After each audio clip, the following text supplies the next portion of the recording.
Michel de Nostradamus, better known as Nostradamus, was born in 1503. He lived in France. He was an apothecary and later became a physician. Nostradamus is most famous for his book, Les Prophéties. This book, a collection of cryptic verses, brought him fame and controversy. People believed he could see the future. Nostradamus's prophecies were written in quatrains, four-line poems. These verses were full of symbolism and allegory. This made them open to interpretation. His predictions covered a vast span of time. They included events from his lifetime to centuries later. Nostradamus's prophecies intrigued kings and scholars alike. Some dismissed him as a charlatan, others saw him as a true visionary. His work continues to spark debate and analysis. Centuries later, people still ponder the meaning of his enigmatic verses. Nostradamus was born into a Jewish family. They had converted to Catholicism. He studied at the University of Avignon. Later, he attended the University of Montpellier to study medicine. His studies were interrupted by the plague. This forced him to travel and treat victims. Nostradamus's experiences with the plague deeply affected him. It exposed him to suffering and death on a large scale. This period likely influenced his interest in the occult and prophecy. After losing his first wife and children to the plague, he remarried. Nostradamus settled in Salon de Provence. There he began writing his famous prophecies. Nostradamus's fame grew. Catherine de' Medici, Queen of France, became his patron. He served as her physician and astrologer. Nostradamus dedicated his book of prophecies to her son, King Charles IX. His prophecies earned him both admiration and scorn. He remained a controversial figure throughout his life. Nostradamus lived in a time of great upheaval and change. Europe was ravaged by the bubonic plague. It was a time of religious conflict and political intrigue. As a physician, Nostradamus sought to combat the plague. He developed innovative treatments. He stressed hygiene and sanitation. Nostradamus's medical practices were ahead of his time. He rejected common but ineffective treatments like bloodletting. He promoted fresh air and clean water. These were radical ideas in an era of superstition. His methods, while not always successful, showed a compassionate and rational approach. Nostradamus's experiences as a plague doctor undoubtedly shaped his worldview. He witnessed the fragility of life. He saw the power of disease to reshape societies. These experiences likely fueled his interest in predicting the future. They may have contributed to the dark tone of some of his prophecies. Nostradamus claimed his prophecies were based on judicial astrology. This involved interpreting the positions and movements of celestial bodies. He also claimed to use divination techniques. Some believe he used scrying, gazing into a reflective surface to induce visions. Nostradamus described experiencing vivid visions. Some accounts suggest he used a bowl of water as a scrying tool. He would stare into the water, inducing a trance-like state. From these visions, he composed his cryptic verses. The process by which Nostradamus received his prophecies remains a subject of debate. Some believe he had genuine psychic abilities. Others see his methods as self-induced trances or clever manipulations. Regardless of the method, his prophecies captured the imagination of the public. They continue to fascinate and perplex readers today. Section 5. Centuries of Secrets. Nostradamus wrote his prophecies in French. He used a mix of other languages. His verses were often allegorical and symbolic. This made them difficult to interpret. His book, Les Prophéties, was first published in 1555. It quickly became a bestseller. Les Prophéties is divided into centuries. Each century contains 100 quatrains. Nostradamus claimed these quatrains predicted events far into the future. People throughout history have tried to decipher his cryptic verses. They have linked them to major historical events. The ambiguity of Nostradamus's prophecies is part of their allure. It allows for multiple interpretations. Some argue this ambiguity makes it easy to fit any event into his predictions after the fact. This is one of the main criticisms leveled against his work. Section 6. The Great Fire of London. One of Nostradamus's most famous predictions is believed to be about the Great Fire of London in 1666.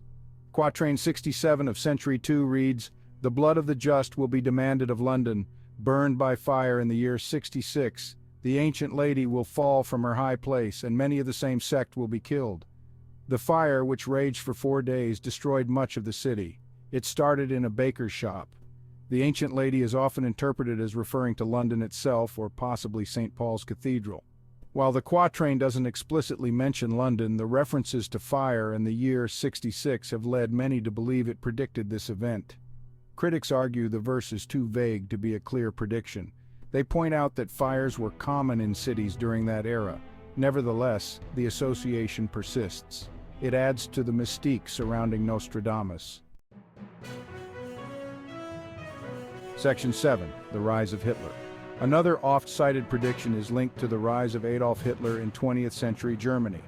Quatrain 35 of Century 3 states, "From the depths of the west of Europe a young child will be born of poor people. He who by his tongue will seduce a great troop. His fame will increase towards the realm of the east." Those who see this as a prediction of Hitler point to his humble origins in Austria, a country in Western Europe. They interpret his tongue as a reference to Hitler's powerful oratory skills. The realm of the East could be seen as referring to Hitler's expansionist ambitions in Eastern Europe. Skeptics argue the quatrain is too general to be considered a specific prediction of Hitler. They highlight that many historical figures could fit the description. However, the association with Hitler remains one of the most discussed interpretations of Nostradamus's work. Section 8. The Kennedy Assassination. The assassination of President John F. Kennedy in 1963 is another event some believe was foreseen by Nostradamus. Quatrain 16 of Century 1 reads, "The great man will be struck down in the day by a thunderbolt, an evil deed foretold by the bearer of a petition. According to the prediction, another falls at nighttime. Conflict at Rheims, London, and a pestilence in Tuscany." Proponents of this interpretation point to the thunderbolt as a metaphor for the gunshot that killed Kennedy. The bearer of a petition could be interpreted as Lee Harvey Oswald, Kennedy's assassin. The reference to another falling at nighttime is sometimes linked to the assassination of Robert F. Kennedy, John's brother, in 1968. Critics argue the quatrain is too vague to be a clear prediction of Kennedy's assassination. They point out that the other elements of the quatrain, such as the conflict at Rheims and London, don't have clear connections to the event. Section 9. Predictions yet to come. Nostradamus' prophecies weren't just about the past. He made numerous predictions about the future. Some believe these predictions point to events yet to unfold. These prophecies often involve themes of war, natural disasters, and political upheaval. One of the most debated prophecies concerns a great king of terror who will bring about a period of global conflict. Some believe this refers to a future tyrant or a catastrophic war. Others interpret it more metaphorically as a representation of the destructive forces present in human nature. The interpretation of these future-oriented prophecies is even more subjective than those linked to past events. Without the benefit of hindsight, it's impossible to say with certainty what Nostradamus might have foreseen. Section 10. A Legacy of Intrigue. Despite centuries of scrutiny and debate, Nostradamus remains an enigma. His prophecies continue to fascinate and perplex people around the world. His work has been translated into numerous languages. It has never been out of print. Several factors contribute to Nostradamus's enduring appeal. The cryptic nature of his writings allows for endless speculation. The ambiguity allows readers to find personal meaning and connections to current events. The historical context of his life and the accuracy of some of his predictions add to the intrigue. Nostradamus's prophecies provide a window into the fears and anxieties of his time. They also reflect timeless human concerns about the future. Whether he was a genuine prophet, a skilled astrologer, or simply a clever writer, his work continues to capture the imagination. His legacy is a testament to the enduring power of mystery and the human desire to understand the unknown. Section 11. Conclusion. The enduring enigma. Nostradamus, the man who claimed to see through time, remains an enigma. His prophecies, veiled in symbolism and ambiguity, continue to spark debate and fascination. Some dismiss him as a charlatan, while others see him as a visionary. Whether his predictions are interpreted as accurate prophecies, fortunate coincidences, or deliberate misinterpretations, there's no denying their impact on popular culture. Nostradamus' legacy is a testament to the enduring power of mystery and the human desire to unravel the secrets of the future. His verses, like echoes from the past, continue to resonate through time, reminding us that the future, much like the past, is often shrouded in shadows, open to interpretation, and forever beyond our complete control.